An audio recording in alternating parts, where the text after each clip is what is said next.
Տիկին Հակոբյան, երևի սկսենք հենց Դավոսյան օրակարգերից, որոնք ուղիղ առնչվում են Տիկին Հակոբյան, խնդրում եմ մեկնաբանեք Դավոսյան իրողությունները, որոնք նաև ուղիղ առնչվում են նաև այսպիսի դատական պրոցեսների հետ, թեև մենք չենք տեսնում դրա այսպես շատերս դրա ուղիղ փոխկապակցվածությունը ամեն դեպքում անվտանգային ռիսկեր պետության հայրենիքի համար, ինչպես կմեկնաբանեք այնտեղ հնչած հայտարարությունները, շնորհակալության խոսքերը։ Գիտեք, վերջ տարիներին տարօրինակ է ամեն բանեն առումով, որ իշխանությունները, որոնք կոնկրետ պետք է գործով ու սեփական երկրի անվտանգության ու իրավունքներով զբաղված լինեն, բացառապես զբաղված են պոպուլիզմով եւ հերթական դրա ցուցադրությունը եղավ Դավոսում, որովհետեւ նայելուց հետո ինձ մոտ միայն հարցեր էին առաջանում,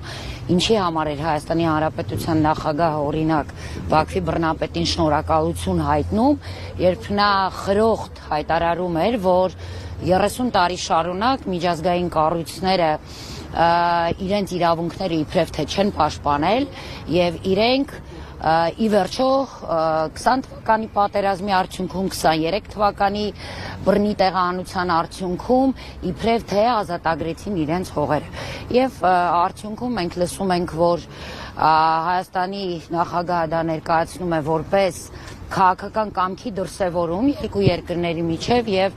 անդադար շնորհակալություն էր հայտնում։ Գիտեք, հարց, կարծում եմ յուրաքանչյուրիս մոտ առաջացավ, ինչի համար էր Հայաստանի նախագահը շնորհակալություն հայտնում մեր եռաբլուրի մի քանի անգամ մեծացնելու համար, հայտնում էր Արցախը հանձնելու համար, հայտնում էր Արցախի խաղաղ բնակչությանը զոհաբերելու համար եւ ի վերջո Արցախը հայաթափելու համար։ Սա ձևակերպում էր որպես խաղաղության օրակարգ եւ ըստ էության որպես երկու երկրների միջև, մասնավորապես երկու ղեկավարների միջև քաղաքական կամքի դրսևորում։ Եվ սա ուղղակի հնարավորություն է տալիս արդեն հետևություն անելու եւ արձանագրելու, որ այո, այն ինչ որ տեղի է ունեցել է համատեղ ծրագրերի արդյունքում եւ այդ համատեղ ծրագրերը Արցախի հանձնում, այսքան քաջորդիների հազարավոր քաջորդիներին զոհաբերել, Արցախը հայաթափելը դա Հայաստանի եւ Ադրբեջանի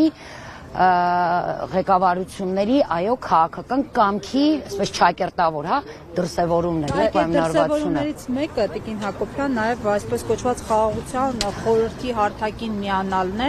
որը ի դեպ ենթադրում է նաև 1 միլիարդի չափով անդամավճար գումար։ Հիմա ի վերջո այս խաղաղությունն ում համար է, մեզ համար խաղաղության հեռանկար կա, թե չէ։ Ես կարծում եմ, որ ոչ թե կարծում եմ, վստահաբար եմ ասում, որ որևէ խաղաղության մասին խոսք լինել չի կարող, կամ խոսք կարող է լինել, իրականում մենք դա չենք կարողանալու տեսնելու, չենք կրելու,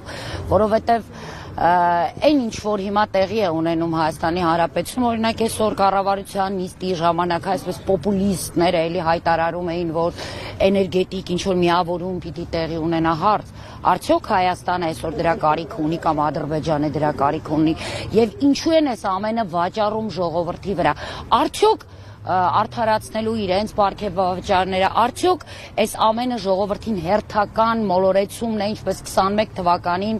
մոլորեցրեցին ժողովրդին եւ գնալու իրենց այսպես նախընտրական քարոզարշավն է եւ վստահ են, որ ելի մեր ժողովուրդը մոլորվելու է, որովհետեւ ինչպես 2021-ին գլխավոր այսպես ծրագրի առաջին տողում Հադրութի, Քաշաթաղի, Շահումյանի